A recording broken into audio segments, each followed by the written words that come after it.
my name is Joseph Hands on this Thanksgiving Day, November 25th, 2010. I'm sitting here with my grandma, Mrs. Joan Hands, who has joined us from the United Kingdom, and we are going to discuss some family history, beginning with her early life. Hello, Nan. How are you? Good morning, Joe. I'm fine, thanks. Lovely. Great to see you. Great to see you here. It's good to be here. Yeah, very First happy to have you. Thanksgiving in America. Yes, very good. So, alright, let's get this started with some simple background questions. So, when and where were you born? Well, I was born on the 9th of April, 1940. So I was what you call a war baby. And I was born in Thornton Heath, Croydon, Surrey. And that's part of the Greater London conurbation. And during that period, of course, the war had started. And so I was born during the beginning of the Second World War. So you weren't actually born in the city of London, you were born like around the Greater London area, That's so right. The urban area, kind of like how we're close to New York City. That's right. Alright.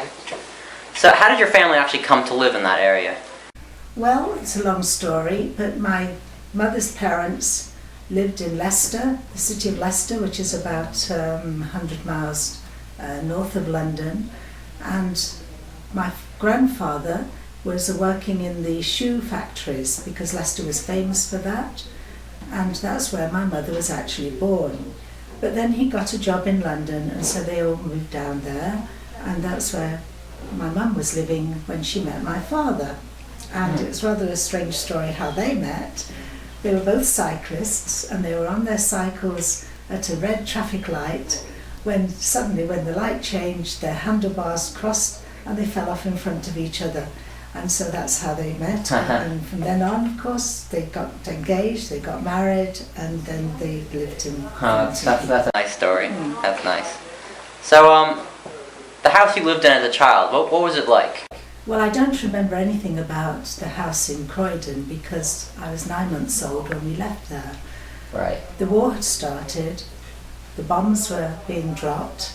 I was out in my pram in the garden, and the street behind us was bombed. My mum got really scared, and so she packed her bags. My father had been called up, so he was already in the forces, in the RAF, and my mum decided to go back to Leicester, to where she'd been born.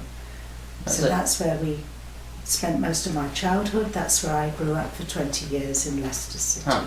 So you mentioned about how the Second World War, the bombing of the planes in your area, has several effects on your family. Can you describe what would happen actually during those times and the responses of your family and such? Yeah. Well, as I said, my father was called up. He went to North Africa, to Durban, and then to Egypt, and I did not see him for 4 whole years.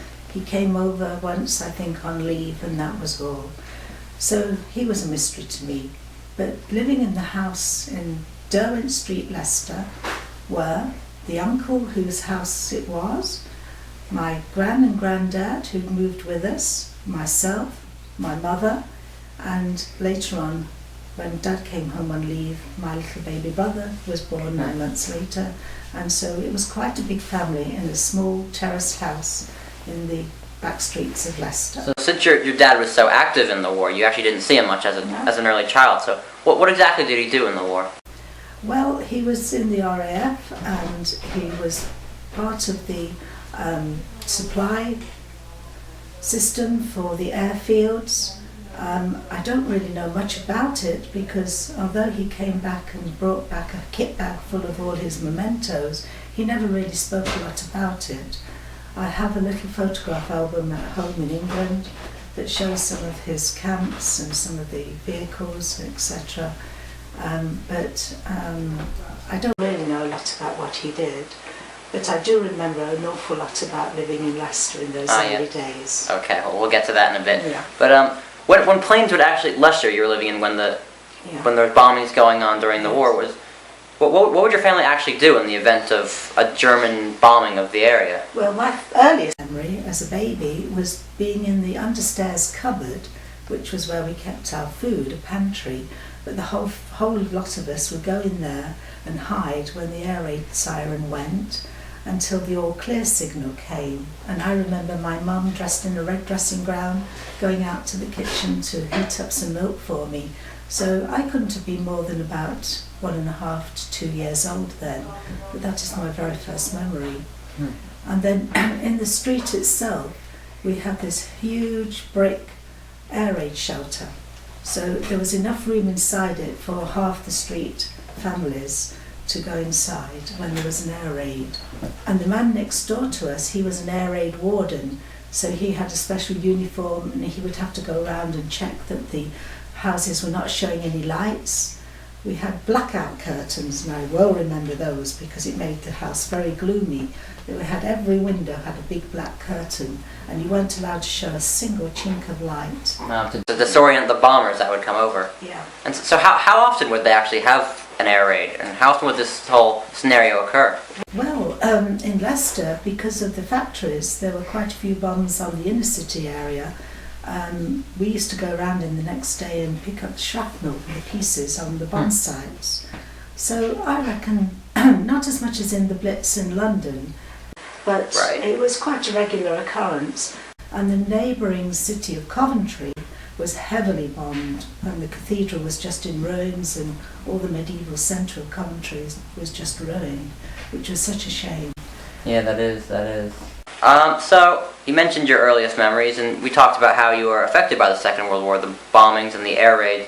So what about your educational life? What was it like going to your first school you ever went to? Well, I think I'd like to go back a bit even from that, because again, before I went to school, we were affected by shortage of food and clothing. So there was a thing called the British Restaurant, and this was a big canteen where you could go and get a very cheap dinner or use your coupons. Everybody had ration books and they had to spend coupons. They were only allowed a small amount of butter, a small amount of meat a week, sugar, tea. It was all rationed. So my mum, my little baby brother Eric, and I would have to walk over the hill where the big park was, right down to where this British Restaurant was. And then you had to queue up, and then you had to give in your coupons, and then you went into this big canteen. And the smell was awful. It was like stale cabbage and leftover food smell. And would there just be one of these for every city, or a couple spread out, or just? Each district had its own restaurant. So it would only be one. It would be very crowded. It was very crowded. You had to queue for a long while. And your average coupon, what would that get you in a pantry like this? About £1/4 of butter a week and so on. But for the canteen, it bought you a meal. And the custard was made with dried milk powder.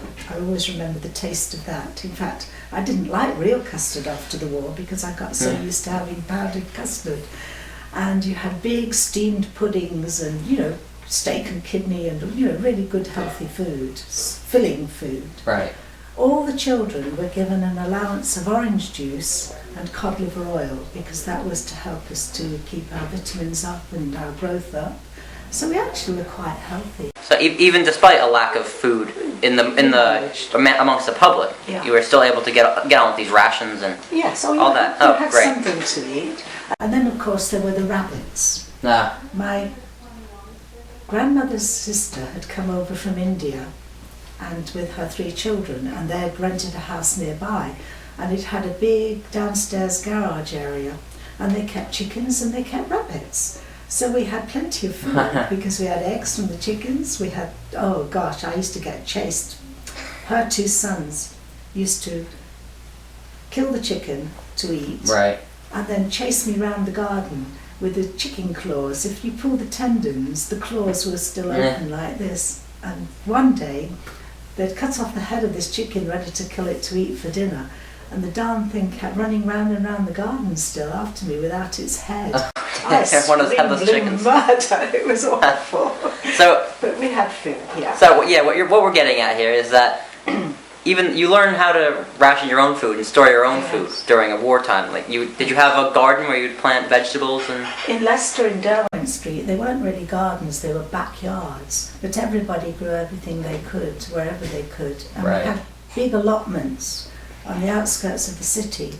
So we'd go on the bus and we would go to the allotments and we would pick food for free because there were blackberries in the hedgerows, so we would go blackberrying, we'd go mushrooming in the fields. You just did everything you could to get food from anywhere. And so that would kind of, you wouldn't have to go to these pantries as much if you had all of these vegetables in your own sustainability, or would you still go to the pantry anyway just to get what you could? Yeah, the English restaurant. Yeah, no, we did a bit mixture of both, really. Right. So that was, the food situation.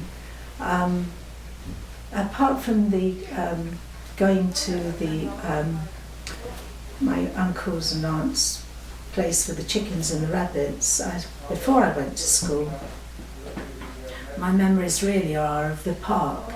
It played a very big part in my life. It was just at the top of the street.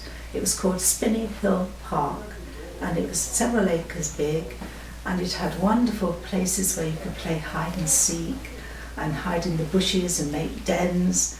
And because it was wartime, there were no park keepers, so there was nobody to chase you off and say you couldn't do this or you couldn't do that.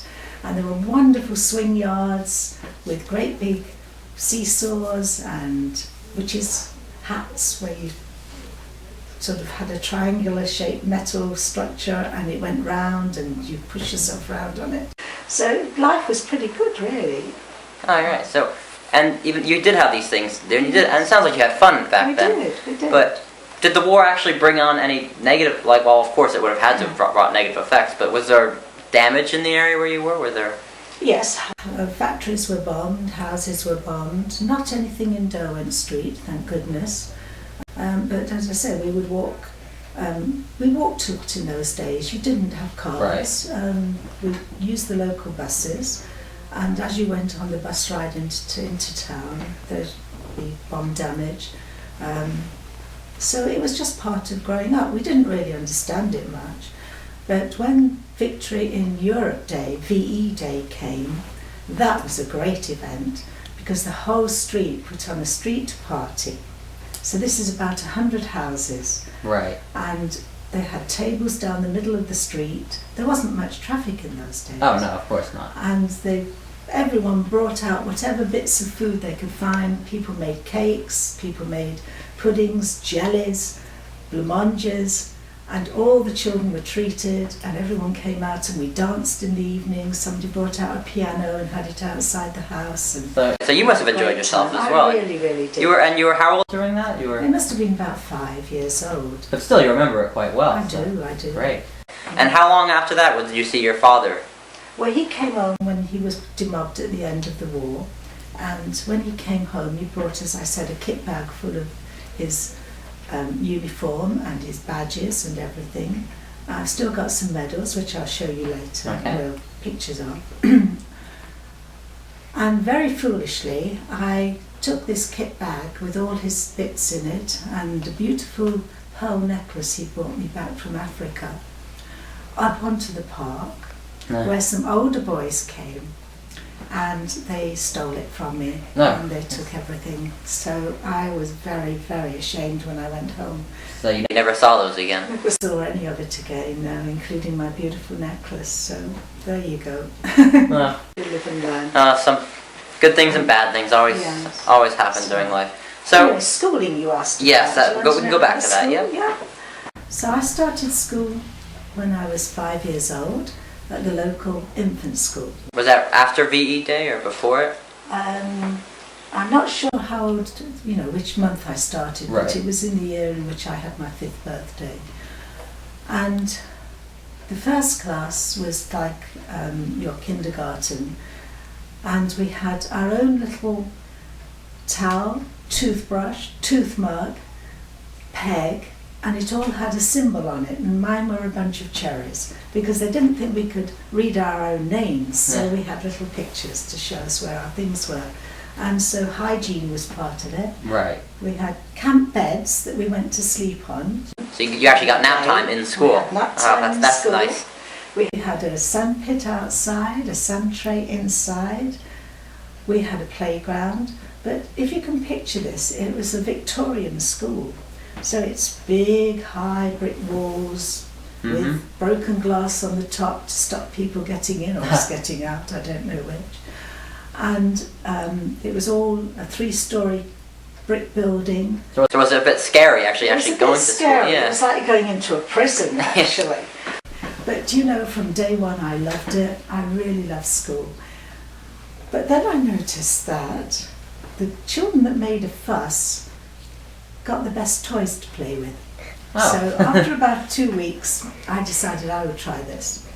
And parents didn't come into the classroom in those days. No parental observation, it was No, strictly independent? Not at all. They left you at the gate, and after a while you walked to school on your own, age 5, you know. It was Yeah. the done Well, you thing. can do that in England. It's all very close. So this day I decided I would scream blue murder. So I did. And of course I then got to choose the best toy to play with, which was the dearest little cooker with all the little pots and pans in green and cream. I can see it now, and I just loved it. And I thought, this is good.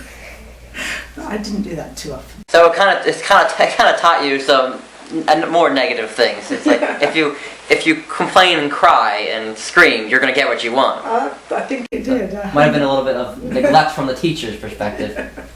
But I did love school, and I learned to read at that school very quickly. Mum and Dad had brought me some Janet and John picture books and also some nursery rhyme cards. So by knowing the rhymes and decoding them against the words on the page, I learnt to read very early on, and I've always loved reading.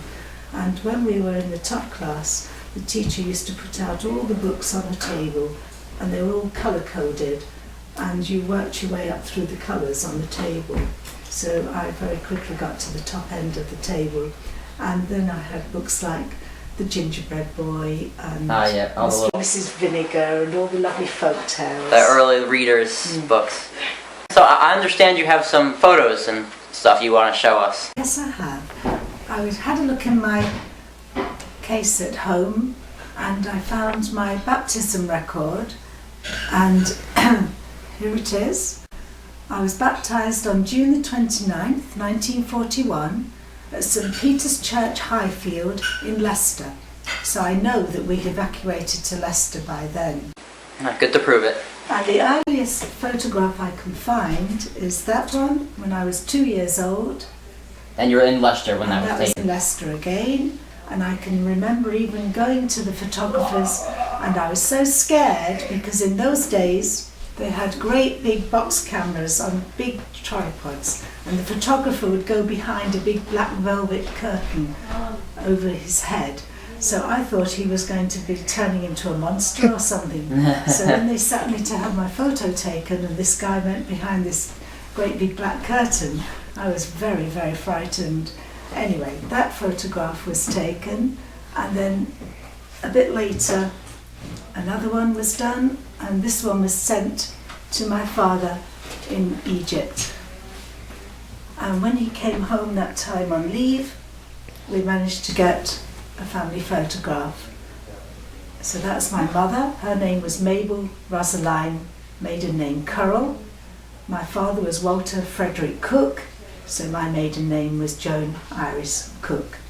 So there we are as a family group. That's a photo of your dad That's right there. a photo of my dad. Nice one, a hand-coloured one, because this is the days before colour photography. Yeah. So it was hand-coloured, and there he is, very smart in his RAF uniform. Was that before or after he went out to Egypt? That was before he went out Before. to Egypt. That would be, a record of what he looked like before he went to the forces. Because of course, some people never came back, did they? True, And I yeah. was lucky, my father did come home, but many, many people's fathers did not. And this is a picture of the house where I grew up. That's 39 Derwent Street, Leicester. And it's the one in the centre on the terraced right there? house. It's this one. In those days, the door was not white, but next to it was a covered way called an entry, and that featured very highly in my childhood. Long dark passage that you had to go up to the back of the Right. house. Can I just read you a little from something I wrote about my home at Derwent Certainly, Street? go on. Okay. 39 Derwent Street. The street, the all-important centre of our lives. The community, the houses, the backyards, the entries, the very road itself, all a part of our being.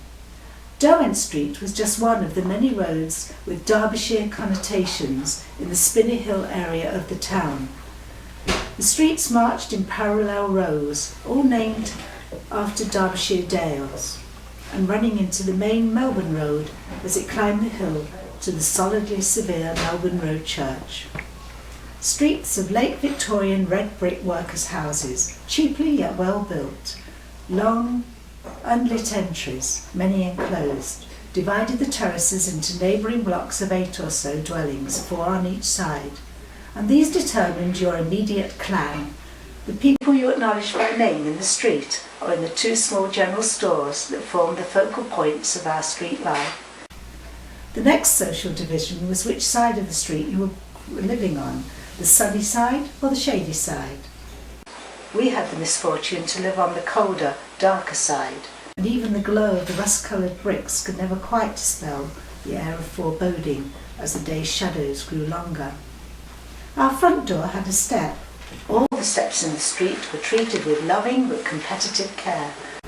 The weekly clean with special red polish left them shiny and pristine, so much so you hardly dare put a muddy foot on them. The door led directly into the front room. This was the equivalent of the parlour. It is perhaps no coincidence that a funeral parlour is so called. The polished lino floor was cold to the touch, unrelieved by carpet, with just a small rag rug made by my mother in front of the original meagre coal fireplace. This fire was only ever lit on Christmas Day, when we all assembled, drinking lemonade or port and lemon for the grown-ups. A table and 4 chairs, never used in my memory, occupied most of the centre of the room, and in the middle of it was my mother's pride and joy, an amber glass bowl full of imitation fruit. So lifelike was the fruit that my young brother Eric once bit a lump out of a pear. He was rewarded with a belting from Dad. But we weren't allowed to use the front door. We had to go up the entry and round the back. Otherwise we'd been guilty of traipsing dirt all over the front room floor. The back door led into the scullery. It was never called a kitchen. It was an area where the cooker, the sink and the boiler stood, and where most of our meals were prepared on an old-fashioned scrubbed pine table. There was also a large built-in painted cupboard which housed our essentials and everyday cooked crockery. The flooring was mostly of worn tiles, and it was always a damp room, which carried the aroma of cooking and boiled clothes for days. There was a big stone boiler in the corner, and you had to pour water into it, hot water into it. Boil water. Boil your water and do your washing. And then in the yard outside, we had a dolly peg, which was like a wooden post with 4 legs, and you used to beat that in a bath with those clothes in it to get the dirt out. Oh, yeah. You've seen those in Yes, we have those. museums? Yep. And the mangle, where you fed the clothes in and turned the handle. No, all those. None of fun these things. modern things. No, at all hand done. No electricity. No. We had no running hot water in the house. But just Yeah. did you have any? You had running cold water though, yeah. We had cold water, and you had to put kettles on the actual coal fire to heat your water, until one day when we had an electric kettle, but that was much, much, much later. And we had no bathroom in the house. So what we had to do was have an old tin bath, which you put in front of the fire, filled with jugs of water, and then had your bath in front of the fire with a clothes horse surrounding you and screening you from the rest of the room, where everybody else was, of course, Yes. sitting, because that was our only living room. So as a child that was fine. I'll tell you later about what you did when you got a bit older. But one day I was sitting on my nan's knee, and she was toweling me dry, and I'd had my hair washed and she was toweling that, and suddenly I slipped and fell right onto the metal fender which was in front of the fire. So I cut my head, and I had to walk all the way to the doctor's holding a bowl in front of me to catch the blood, and go down and have a stitch put in it down at the doctor's surgery. We had no cars, we had no mod-cons, we had no electrical gadgets, and so life was pretty raw really in those days. But we managed, and then when the war ended, my nan and granddad were very lucky, and they got a little bungalow of their own, and that's my nan and granddad in their later life. I love my grandparents. They were really kind to me, and that's them again. And that was the granddad who had moved to Leicester because of the shoe factories. He worked in the shoe He factories? did, yes, all his life. And later on, when I knew him, he'd retired and he was working at the local sawmills. And that was really good fun to go and watch the sawmill at work, because it would all have the lovely smell of new cut wood. So was it like a furniture making? Timber. I don't know what the wood was used for. It was just he was there helping with the cutting up of the wood. So I don't know whether it was for furniture or what it for was. just prepared wood? But whenever I smell newly cut wood, I always remember the sawmill in Leicester where my granddad worked. It was really nice. And then in our backyard, that's my mother sitting in the garden. She loved her garden. Although it was only a little tiny area, she grew as many plants as she could, and she'd always loved plants. When she'd left school, she wanted to be a florist and work in a flower shop. But my nan had other ideas, and she sent her to work in a tobacco factory. Oh. So she had to make cigars. So it was kind of arranged her She occupation. arranged her occupation. She passed to go to grammar school, but because none of her friends had passed the examination, she decided not to go, which is a great pity. And my father too passed his examination, but his family was so poor they couldn't afford the uniform or send him. So neither of my parents went to grammar school. But they did have the potential. They had the potential there. And grammar school, you would say, is more higher? It's like your high school, yes, but from the age of 11 through to 18. So you have the option of either going to grammar school or Or to high what is school. called a secondary school. Right, and you... My parents both went to a secondary school until they were 14. And that's a cheaper alternative. It was a cheaper alternative. Which is for, in this this case. It was a public state school Right. system. But they were both bright, but they never realised their potential, which was a shame. But that was how it was in those days. So, that was Derwent Street in the early time. And it has happy memories because we made a good life. We all enjoyed the things we did with the street gang. Would you like to know a bit about the street gang? So this is what you did in your leisure time? In my leisure Okay, time. so yeah, go on about what you did in your spare time doing this. All right, well, we had a little gang of children, all about age 5 through to 10. And the leader was called Pam, and she was the eldest. Was it all a group of girls you were with? No, mixed boys and girls, and we went around and did everything together. And this was how old were you? From about the age of 5 through to... Oh, so you had a close group of friends from... I did, yeah. And my very best friend was called Pat Jones, and we lost touch with each other after she got married. And then just recently on Friends Reunited, she contacted me. She'd been living in San Diego for 20 years. Oh, She'd very interesting. remarried a Hawaiian chap who'd been in the American Navy, and then moved back to Northampton, which is about half an hour to an hour's drive from where we live in Boxmoor. Right, Hampstead, present day. Present day. So we've met up. Oh, So good. Pat and her husband came to see us. We went up to see her and her family, and we're going to meet up again before Christmas. So Pat was my very, very special best friend. And then there was Shirley. Her father had been injured and couldn't go into the war, so he sat on the front doorstep most days making little toy dolls out Right. of wood. And it was for her. very rare to see a man It was during the wartime. very rare to see men who are active and of a middle to younger age, because they were all in the services. And the women, like my mother, had to go and work in the munitions factories. Right. They had to go and make the ammunition. Were the Shoe shops in Leicester actually, were they still making shoes during the war, or were They they were still making adapted? shoes. They were making shoes, of course, for the forces. Right. When we came to wanting new clothes, we had coupons, and you had to go to the clothing centre in the town.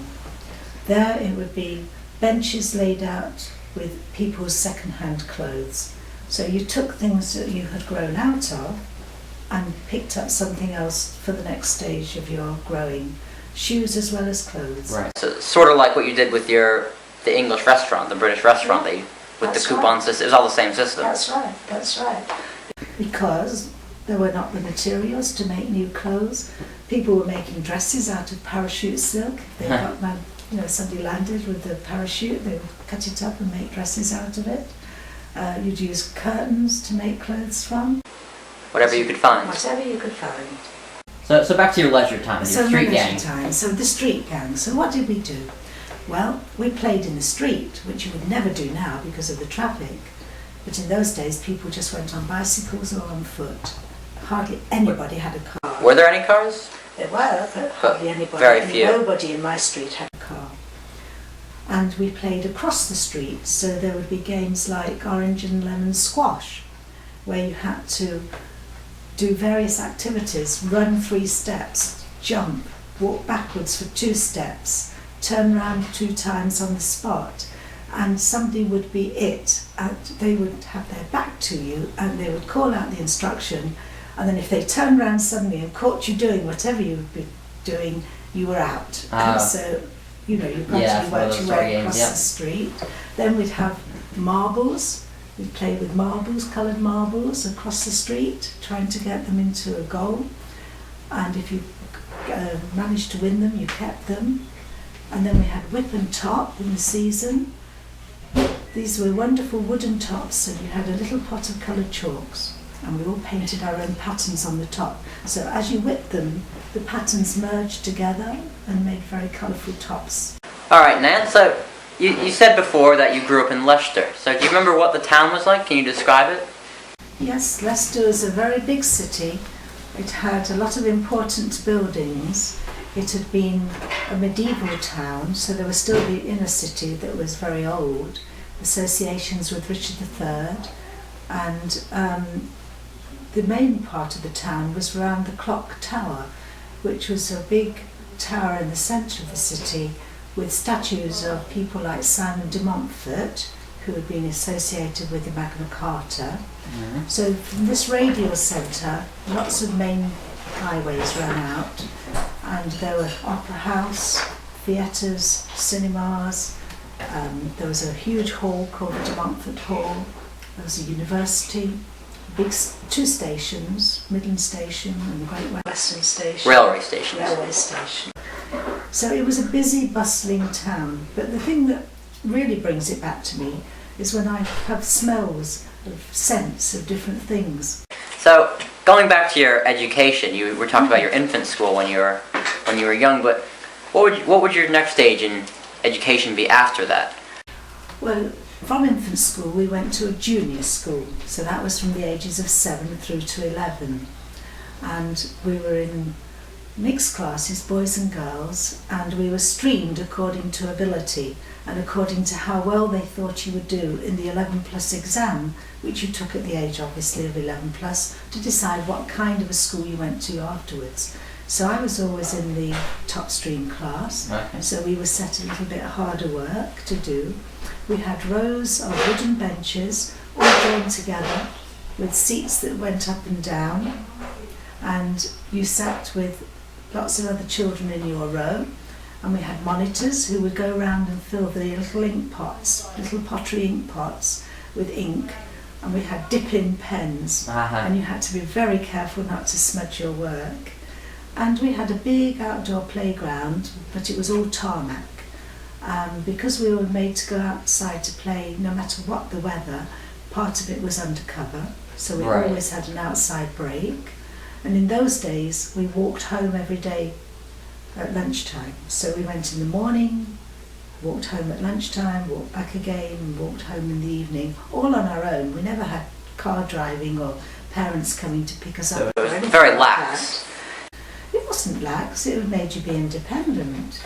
Right. We were considered, once you were that age, that you could look after yourself and get yourself to school and back. We didn't have much homework, if any, at junior school. We had a full curriculum. We did sport, we did art, we did crafts, we did drama, we did singing. The whole school did singing at once, and the headmaster took the classes. I couldn't sing. I would love to have been in the school choir, but I never was. But my friend Pat was, and I was very jealous of her. And they even made a record. The head was very talented, Mr. Green, and he wrote a road safety song. And I can still remember the words of it. Look right, look left, look right again, then cross if the road is clear. Yeah. From every careless step in vain, you know that you need not fear, and so on. And so the whole school would sing The that? whole school would sing in one lesson. That's And we were very good. Nobody ever spoke out of turn. You didn't misbehave. And he could keep control of the whole school and play the piano at the same time, which is pretty good, isn't it? sounds like a good activity to do during school. So, junior school was fun. Here's a photograph of myself when I first went to junior school, age 7, and my brother Eric, and that's taken in our garden in Derwent Street. So, again, we had our group of friends, Yeah. so it was all, doable, and the time passed very quickly. So that's your junior school. Mhm. So what would happen after your junior school? Well, we sat the examination and I passed the 11 plus, so I could choose a grammar school. And in those days, you had a choice of maybe 4 grammar schools in the city. And my friend Pat put down the Collegiate Girls' School because her cousins already went to that school. was that a good school? It was one of the good schools, yes. It was a girls-only school in an old Georgian buildings, and it was within walking distance of my home, and later on cycling distance. And so that is where I went when I was 11, So you went to a a girls' grammar school, and it was the main headmistress's offices were in that building. And my classroom, when I was in the 6th form, was in that building. Sixth form is like a grade. Be like a freshers year, is it? Freshman? Freshman First year. year? First year. Okay. Yeah. We even had our own church. We called it the chapel. And that had an Elizabethan stage. And I had always loved acting. And so at secondary school, I was able to perform on the stage. And So what did you want to do as a career? What were your thoughts at the time? Well, I wanted to go on the stage, but I knew I wasn't good enough. 2 of my best friends did, and they both ended up on television Oh really? and in films. And back then, being on television was a bigger deal. Oh, great big deal. And especially then to go on and to be in major films, like Miramar Productions, Right, Vanessa Redgrave and people like that. But I knew I wasn't talented enough to do that. So being realistic, I was in the library one day and a leaflet was put on the counter advertising a children's theatre group. And if anybody wanted to join, to go along and meet the director, which I did. And I performed with this amateur children's theatre group for another year. So I would go to work, and in my tea break, I would then catch a bus, go to whichever school we were going to perform, dress up as a little pig, be one of the pigs in the 3 Little Pigs and the Big Bad Wolf, then get changed again, catch another bus, get back to work to continue my shift at the library. Yeah. Well, that was all right, but it wasn't really very satisfactory. So the director said, why don't you go to drama college and learn to teach drama? And is that what you did? And that is exactly what I did, because I never thought, nobody had ever said to me, you don't have to go on the stage, you can go and do your drama, but you can teach it. So I applied to Trent Park College, and that's an aerial shot of my college. And this was right on the outskirts of London, on the end of the Piccadilly tube line. So I was within easy reach of London. Right. I could Good. get into the theatre, which I did often, and I could learn to teach drama. And it was an art drama music college, 2-year course, at the end of which I would end up being a qualified teacher for secondary children, which was 11 to 16 years. And is that what you You did in the And future? that's what I You did. taught drama That's what I for did. secondary school children? I did, yes. So I wonder what you did carry on with the theater. I you did. did carry on with what you like to do. I did. How did it come about that you met your husband, my granddad? Well, I was at teacher training college, and every so many weeks we had a drama society dance. And I was busy working on an essay in my bedroom, which was actually in the mansion of Trent Park, beautiful old house. And I heard the music and thought, oh, I'll just go down for the last few dances. And in the ballroom was my future husband with his friends from Enfield. They were not college students. So you'd never seen them before? I'd never seen them before, didn't know anything about them, and they had just turned up. Their gate crashed the dance because somebody had heard that there was one. Anyway, we had the last waltz, Roger and I then met him again the following week when one of my friends had made a date with one of his friends. We all went to a jazz club in London, and I found out his name was Roger Hands, that he lived in Enfield, that he worked for Baldings, which was just off of Oxford Street in London. So with that small amount of information, I managed to find the telephone number of his office, and I cheekily phoned him up and said, would you like to come to the theatre with me? I had a spare ticket for The Miracle Worker, which was showing in the West End. He agreed to come, and then the rest is history, because we then started going out with each other. And when I finished college, we had a final ball at a gala ball, and everyone was in evening dress, and Roger came as my partner. At the end of your college? Graduation ball, yes. And on the way home from the ball, we were walking back to college, and in the middle of the road, in a traffic island, he suddenly said, will you marry me? And I said, you're drunk. Because very, very informal I wasn't proposal. expecting it, a very informal, non-romantic. So I must have said yes. Well, obviously. Obviously. And so we decided to get married. I was then starting my teaching career, and I rented an apartment in his aunt and uncle's house in East Barnet. Which is, where is that? It's about 5 miles from Enfield. And my Where he grew up. Where he grew up. And it was on a bus route to the school where I was teaching at Holmes Hill Secondary School in Boreham Wood, where I was teaching all subjects, English, PE, dance, drama, girls' games. So you had quite a good, was it an all-girls school you taught at? Or? No, it was a mixed secondary school, okay. So children from the age of 11 to 16. And that was my first teaching post. And we couldn't afford to buy a house. We didn't want to take a state house, what is called a council house. I was offered a job as head of drama at a town called Stevenage, where also I would have got a house with the job.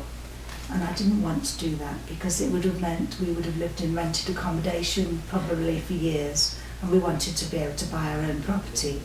And so we bought a caravan, and that was it before we moved in. And it was in Radlett, between Radlett and Elstree in Hertfordshire. I was teaching in Hertfordshire, and Roger was able to go to work on the Green Line bus into London for a few months when we moved there. But would you like to see some wedding photographs? Of your wedding. I didn't bring my big album, but these are just some smaller pictures.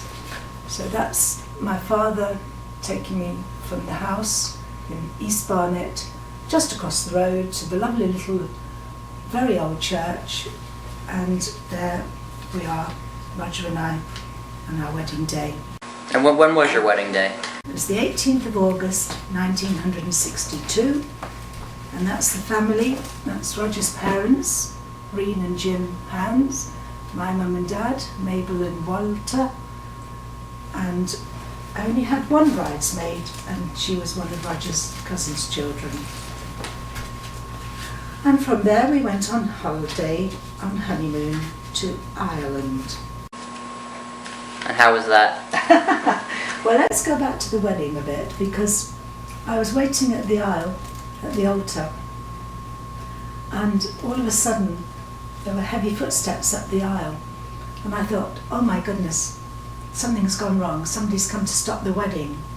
But what had happened was, my husband and the best man had forgotten the wedding ring. Oh dear. So an uncle had gone all the way back to Enfield in his car, doing about 90 miles an hour, breaking the speed limit, to go and fetch the ring which was left on the mantelpiece Oh, in dear. Roger's house in Enfield. And it was his footsteps coming down the aisle, and Hans said, "Excuse me," and took the ring that he'd borrowed from his auntie and replaced it with mine. So that was a good start. And we went to Ireland for our honeymoon, and that was the very first time I'd ever flown. First time on a plane, First 1962. time in a plane, and I was 22 years old. And we went to Southern Ireland, to County Wicklow. And how long did that take, a flight? Back. About an hour. It wasn't An a long flight. We had a taxi all the way to the hotel, and when we got there, I was trying to pretend that I'd been married for years, Yes, yes. and this colonel came down the steps of the hotel and said, "Good evening, can I please remove the confetti from your shoulders?" Didn't pull that So one off wasn't quite good. well then, did you? Anyway, we had a week's lovely holiday in Ireland, and we came back to the caravan. The first week back at school, I fell over on the way into the dining room, dislocated my left knee, Huh. and ended up in hospital. When you got back from Ireland, I'd been married for 2 weeks. You already have. have your first incidents. And in hospital, they did a test and they said, "We have some news for you." Yeah? You're pregnant. Oh. So I was married, expecting a baby, and with a broken leg, all within the first few weeks of getting And of married. course that. That baby was Your father, my father. David James Hans, and he was born the following May in St Albans Hospital, that being the nearest hospital to where we lived in the Right. caravan. So your daddy grew up for the first year of his life in a caravan So in the and middle of the country. And where exactly was that? It you was lived? in between Radlett and Delstree in Hertfordshire, Right. which is about 25 miles away from London. Okay. And we've stayed in Hertfordshire ever since, so we've based ourselves in Hertfordshire. Yeah, as you still reside today in that county. Absolutely, yes. So I guess obviously you must have had to plan to have a family upon hearing that.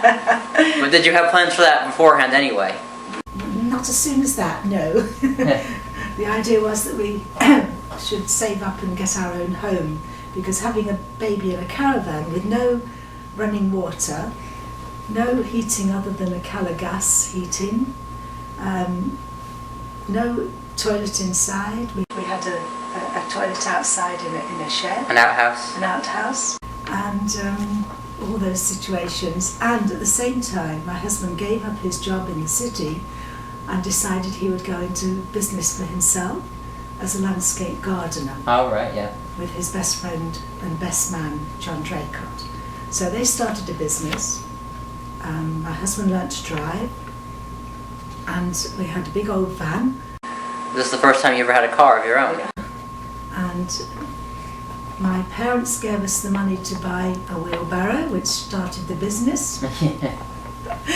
Honestly, when you look at life today, you just can't believe how you managed to get through those days. We had very little money. I only went to work part-time once David was born. At Yes. the school?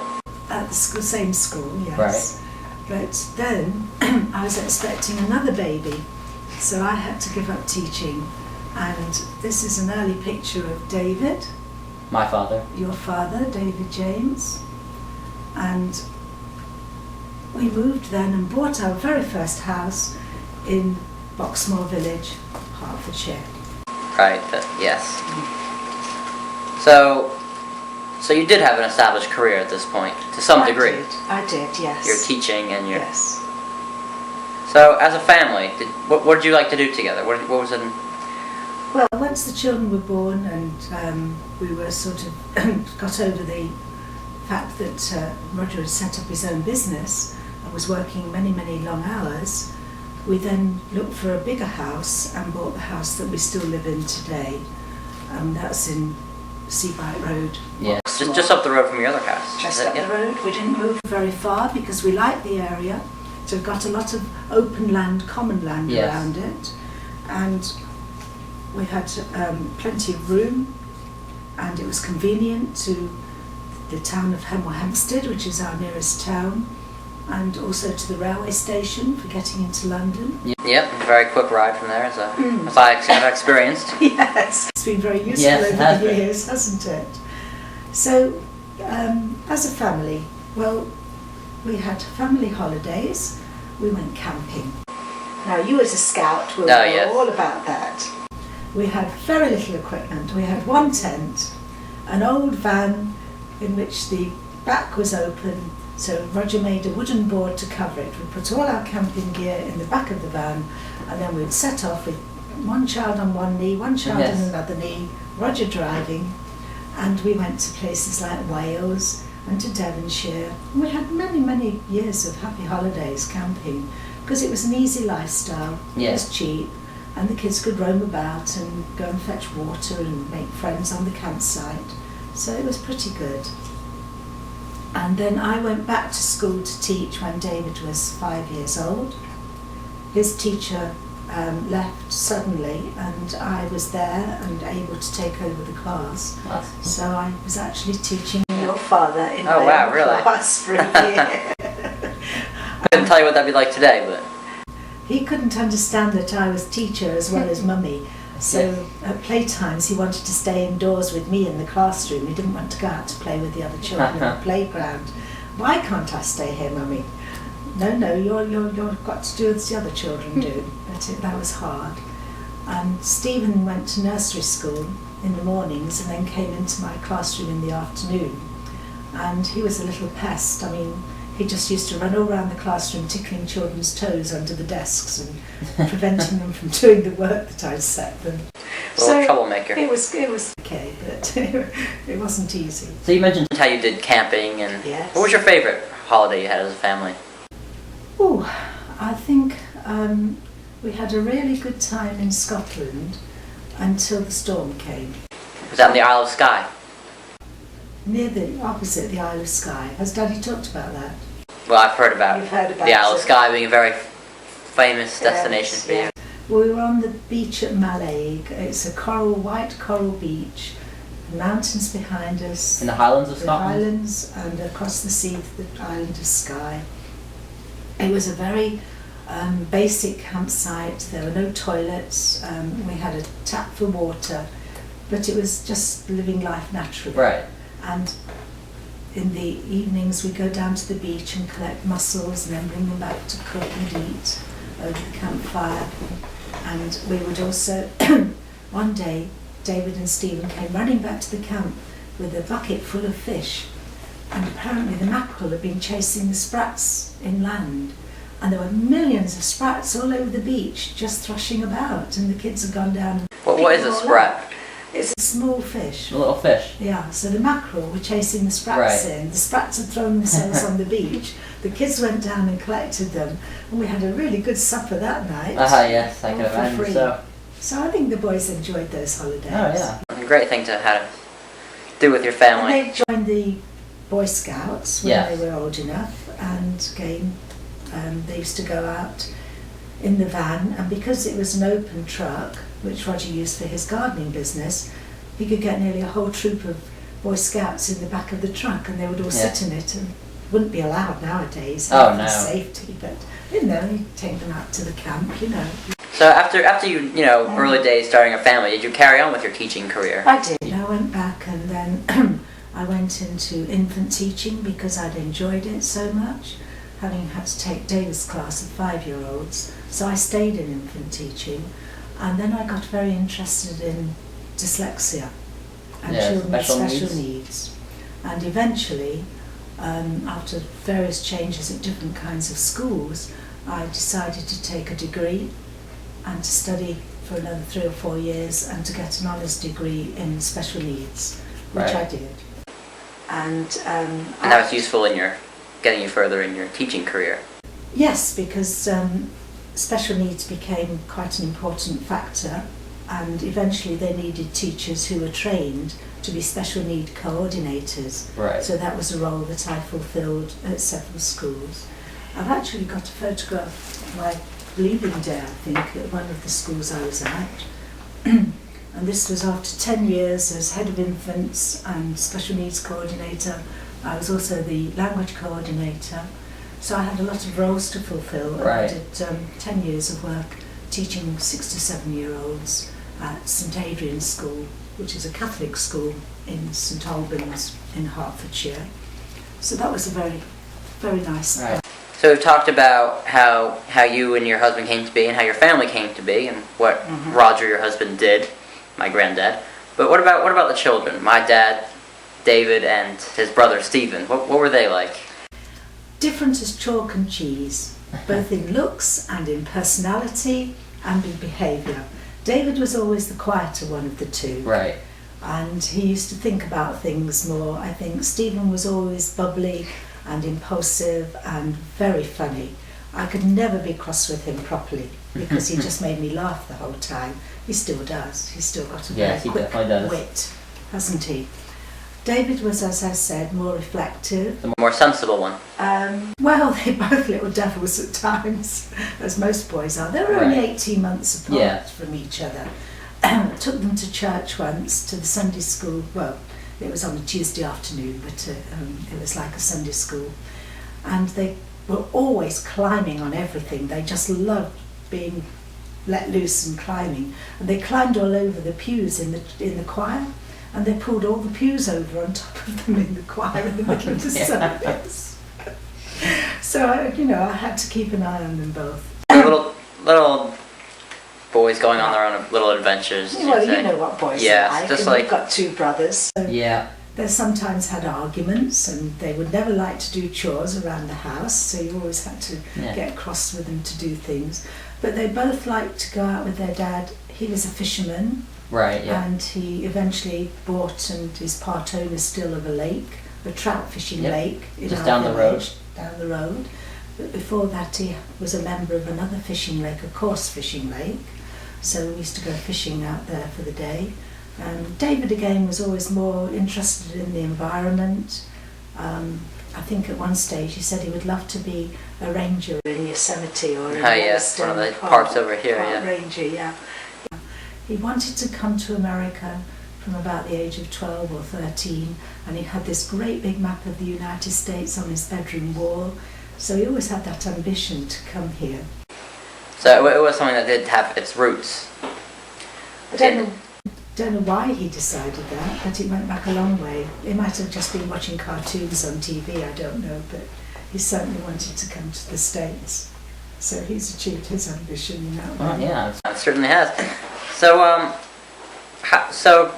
so you've sort of mentioned already how he had ambitions to come here to this country, but how do you think in general, how did your children come to be where they are today?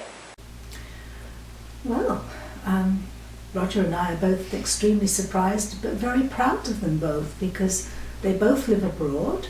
Right. Where does Stephen live? He lives in Roosendaal, which is in southern Holland. Right.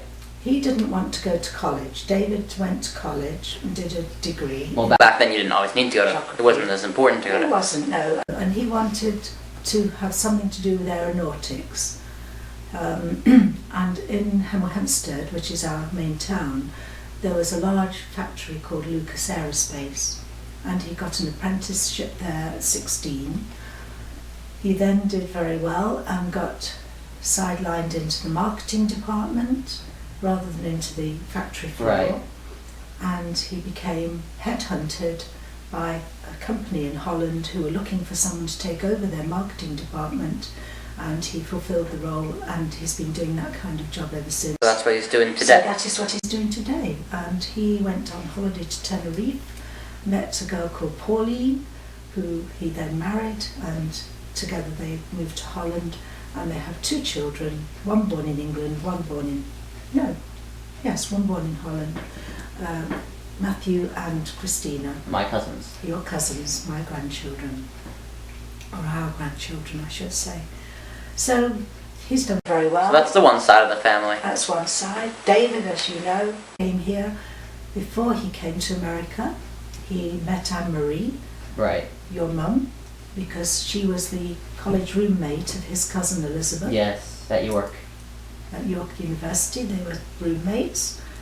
So David and Anne-Marie got engaged and got married and bought a house in St Albans. Mm-hmm. Very, very close to where you Very lived. close to where we lived. And also, Anne-Marie being from a Catholic family, they actually went to the church, which was the church my school was later associated with. So there were quite a few links there. Interesting parallels you find. Absolutely. I didn't tell you about the other one, did I?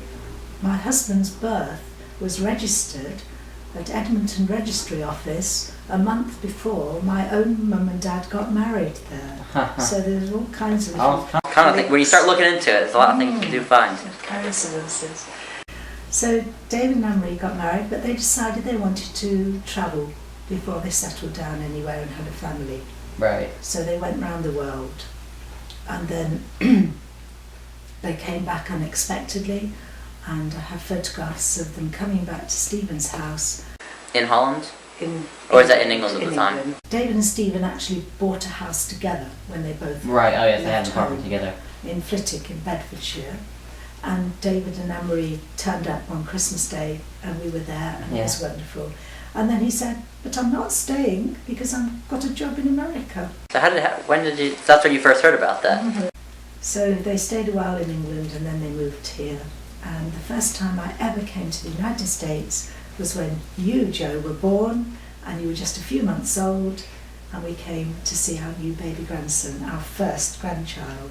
So you were he. Something to be proud of, isn't it? Absolutely. So I've got loads of photographs of that, which we can look at later. I'll show you later. Would you like to see a picture of the house where we live now? Yeah, that'd be great. Let's see what, oops. Well, that's the back garden. We built an extension onto the back of the house to give us more room, and as a teaching room when I was taking private pupils with dyslexia. And that's a view down the garden. And this is what it was like before the extension. We call it the garden room. It was built on. And we once upon a time had a grass lawn, but we like plants, and Roger being a landscape gardener and also a gold medal winner at the Chelsea Flower Show. Did you know that? No, I did not know that. Yeah. Several years they won gold medals, they won silver gilt medals for their outdoor gardens that they built for various international designers. In fact, one of the designers was the Roddy Llewellyn, the boyfriend of Princess Margaret. Right. And so Grandad did quite well in his landscape gardening business. And then in the interior of the house, which is an Edwardian house, it's 100 years old. You said it was built in 1906? And that's one of the bedrooms with the original fireplace. But I have other photographs I'll have to show you later Yeah, that's on. fine. So, Yeah, so we've talked about all the family, how the entire family come to be now. yes. So is there what kind of legacy would you like to leave for your grandchildren? Like what do you want to be known for? Well, as well as being interested in theatre, I also write. Yes. So I have, with Roger, written more than one local history book, and this in itself is a legacy because it's the history of where we live now in Boxmoor. So we've written the history of the Boxmoor Trust. Roger does an awful lot of work with local communities, charity, Yes. and the Boxmoor Trust is a charity that goes back to the year 1581. It was land that was sold by Robert Dudley, the favourite of Queen Elizabeth I. Oh yes. She yes. gave it land as a gift. He sold it, and 3 people locally put together a secret deal with the local inhabitants at the time, and they bought the land for their own use for grazing and fishing forever. And so he's And he is a trustee of that land. so he continues to do their job and look after this land. He does indeed. He still has his gardening business, but he doesn't go in every day to work now. He has a manager who Right. runs the nursery. Yeah.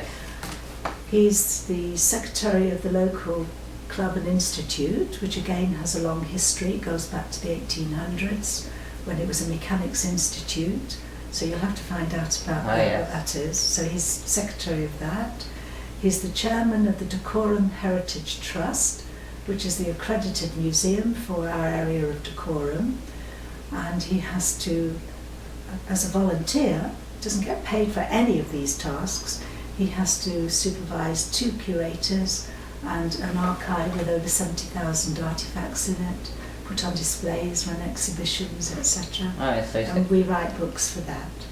And he also is chairman of the Dacorum Environmental Forum Water Group. And Dacorum's the local area which you live in. It is. It Involves several comprises towns. Hemel Hempstead, Berkhamsted, Tring, Kings Langley and all the villages. So Right. it's quite a big area. And the water group, he's always been keen on the environment. I think that's where David got it from. And he is terribly, terribly interested in the enhancement of the local rivers. We have 2 little rivers running Yes. through our area, as you know. And what else does he do? He's also an executive trustee of the Chiltern Society. The Chilterns are a huge area comprising 3 different counties of an area of outstanding natural beauty. So that's a huge area to look after. Going along with the legacy you wish to leave for grandchildren and future generations, what are your proudest accomplishments? over your life. Having a family that I can be really proud of is number 1, because I think that is the most important thing of all. To have a stable and strong family is really what it's all about. And what I'd like to leave them is the sense that education is important and doing the best you can in life is important.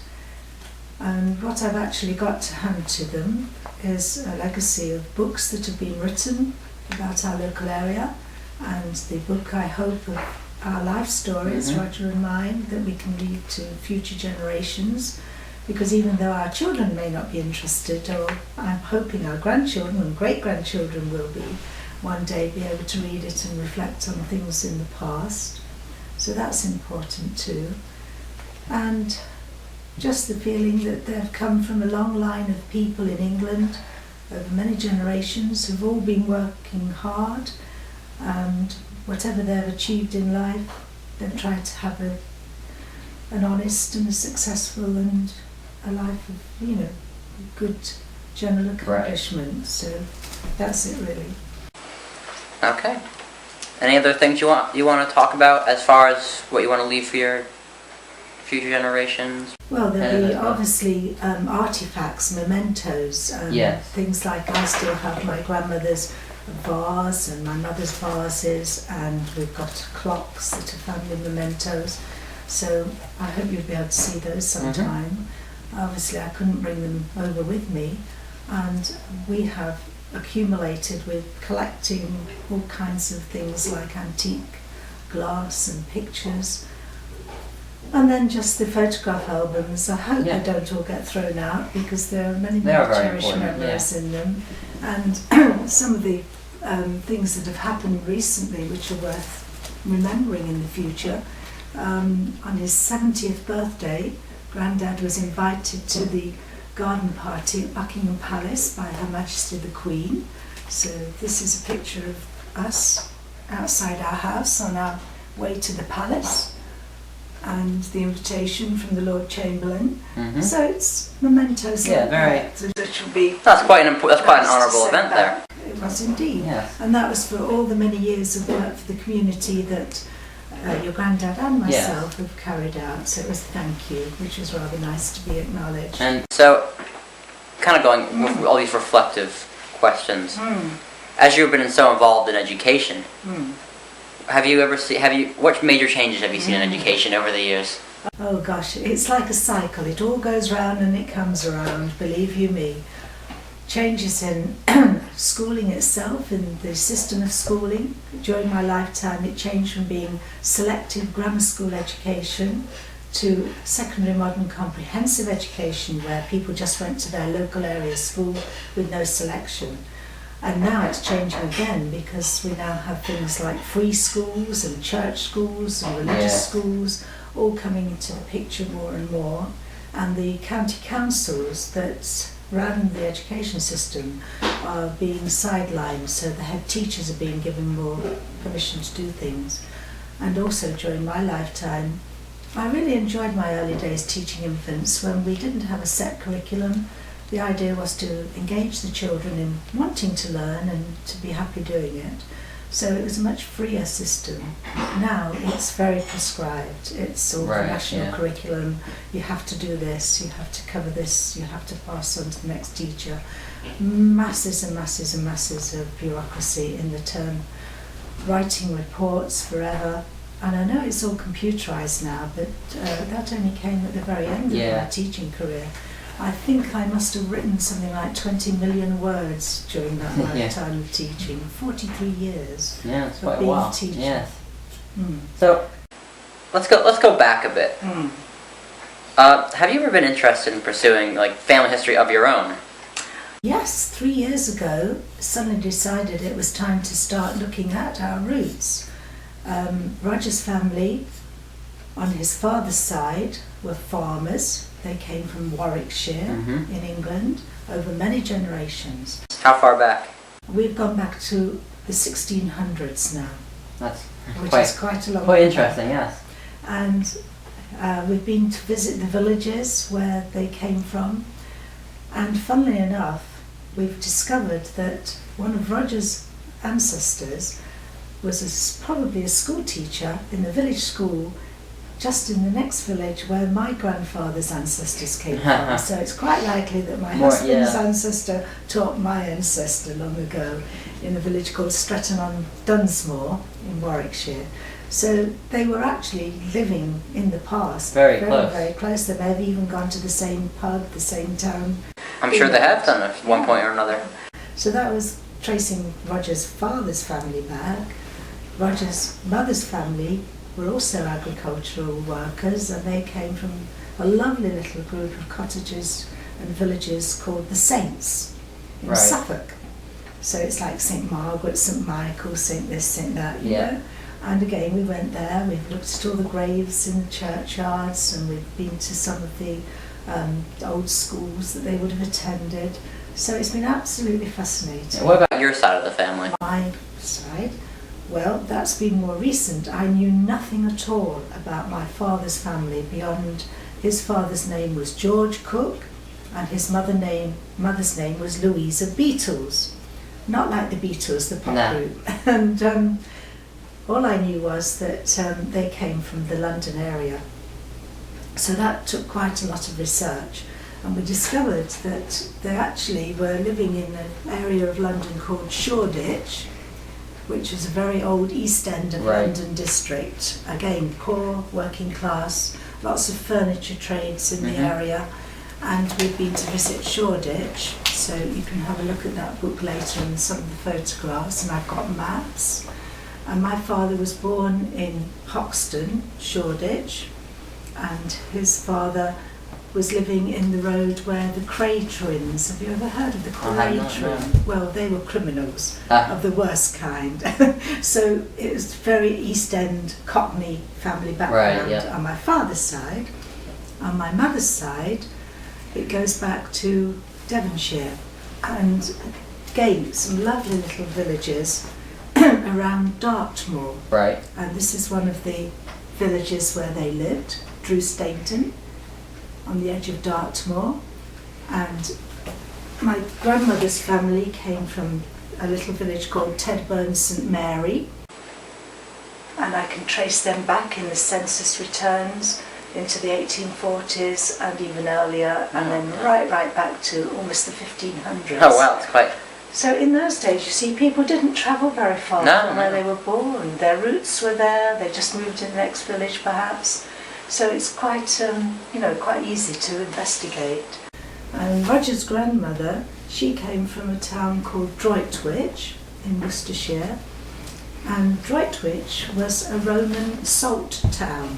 Right. So there was a big salt industry, and that's what his father, or his grandmother's family were. They were workers in the salt works, and there was a great big spa bath where you could float on the water like in the Dead Sea. Oh yeah. And one of the relations was the supervisor in charge of the salt baths Right. there, and his grandfather, James Edmund Tidmarsh Hands, who was born in Southam in Warwickshire, he turned out to be a chef, and we think he was trained by Escoffier, who was one of the most famous chefs of the early 1900s in France, Okay. and he became the chef at one of the big London clubs. And I brought a picture of the clock that was given to him when he retired from that club. So, Droitwich, Worcestershire, Warwickshire, Devonshire, Suffolk. So you've got quite an extensive all round collection of England, yeah. knowledge as to Yeah. where the family comes from. And now I'm starting to investigate your mum's side of the family Yes. with the Mastalio family tree. And then that's the branch. We've gone back to Vittorio Mastalio, who came from Lake Como in Italy and came over to live in Newcastle, which is where your mum Yes, came Northern from. England, yep. Northern England. In the 1800s, and he set up a business. He was a barometer and clockmaker, that kind of business. And apparently he grew very, very rich and was said to be a millionaire. But when he died, he married twice, and he left Right. his money to his wife, and the daughter never married, never had any descendants, and she left it all to the church. Yeah, So I'm unfortunately. afraid you're not a millionaire Yeah. today, Joe. But that's, a family area that we've got to investigate. So along with interesting facts like that, what do you think are some of the most interesting finds you've found out about in the search of the family history? Oh, most interesting. Well, I'm still trying to prove that my mother's family are descended from a pirate of the 15th, 16th centuries in Devonshire. That would be fun. And the fact that Roger's family owned a lot of farms in Warwickshire, they Right. had a lot of land, and that was interesting. But it actually was rather nice to go back to Shoreditch and Hoxton. I was a bit scared of doing that because it's not a very salubrious neighbourhood. But in actual fact, it was very friendly. We met some nice people to talk to, and I felt at home there. And I think that was a good experience for Yeah. me, to find something out about my father's side of the family Right. at last. Yeah, so it's all Okay. interesting. Yeah, It's all great stuff to know about. All right, so I guess we should sum up and just ask some final questions. So now that you're generally retired, how are you and your spouse, my granddad, spending time? Well, as I've already explained all the things that Roger does Yeah. in the area, and that really takes up a hell of a lot of time. But we still like to have travel abroad. We've Yeah. had some wonderful holidays. We've been to New Zealand and Australia, and he fulfilled his ambition, and he caught not one but 2 marlin. Great big fish, aren't they? That's him with a fish that somebody else had caught, but he caught Nice. one the same size, but he Right. didn't kill it because he wouldn't do that. He tagged it and released it. So we've had some wonderful holidays in America. I think we've now been to about 50, no, not 50, we've been to about 50% of the Yeah. states in the USA. So Roger does a lot. What do I do? I like photography. Yes. I belong to the Hemel Hempstead Photographic Society and go to weekly meetings and enter competitions. I write a weekly page on heritage for the local newspaper. Right. Just completed another book and had it published on the story of the iron industry, the iron works. Right, where local. we live, local history. I like gardening. Yeah. I belong to something called the University of Third Age, which sounds very grand, but it's just people meeting in small groups in somebody's home, Yeah. and somebody takes a subject like industrial archaeology or Greek drama or Shakespeare Right. or English lit. So I do groups. Yeah, so you've got a fair amount a lot of going yeah. on. Yeah, You got keep me busy, which is great. absolutely. So, as a final question, have you enjoyed life up until this point today?